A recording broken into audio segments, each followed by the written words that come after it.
Good morning mga kachupos. Umaga na naman tayo. Ito ang gagawin sa umaga. Kukuha tayo ng tubig. Dadalhin sa baba to kasi yung sasakyan ngayon is frozen. Walang snow ngayon dahil huminto siya kahapon and today is temperature is 6 degree. So puro ano na lang siya ngayon, puro frost. Tingnan mo ngayon sa labas.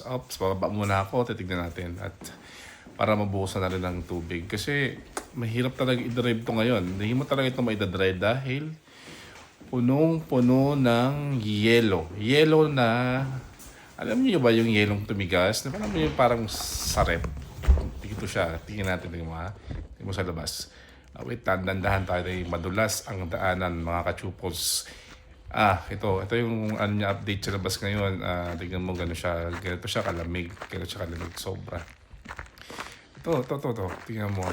Ito ang sasakyan ngayon. Ito ha. Ayan. Papasok tayo ng umaga. Every morning, ganito ang sitwasyon ko. Nagdadala ko ng tubig. Ilalagay ko sa mga galon. At maya ibubuhos ko to dahil hindi mo talaga maidadrive to. Kahit buksan mo ang mga pintuan, ang hirap buksan. Wait lang. Saan takip ko? Buksan ko ng takip at bubuksan ko na to. Ito na siya. Yan. Kita nyo guys? Kita nyo siya kung gaano ka-frozen. Kahit siguro isda, ilagay mo sa labas, titigas ang isda rito eh. Kahit karne, titigas. Kahit anong mga pagkain siguro, hindi mo na need maglagay sa rep. Ilabas mo na lang siguro. Ayan, siguradong titigas yan. Pakatipid ka pa sa kuryente. Ayan, tingnan mo. Pati yung yung side mirror ko, hirap bumukas. As in, hirap. Sa loob nga pala nito is hindi ko pa mabuksan yung pintuan dahil bubuksan ko ulit ng tubig to para makapasok sa loob. Tingnan nyo naman ng yelo, grabe.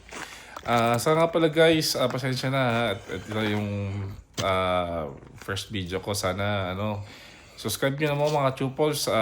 Please like and share na lang mga kachupos para sa natin sa ekonomiya.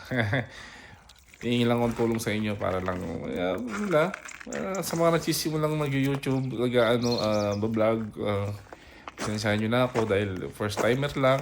Ito na yung mga naiisip ko para lang makapag libang-libang dito sa abroad. At ito na. Ala siya guys, papasok na ako sa loob.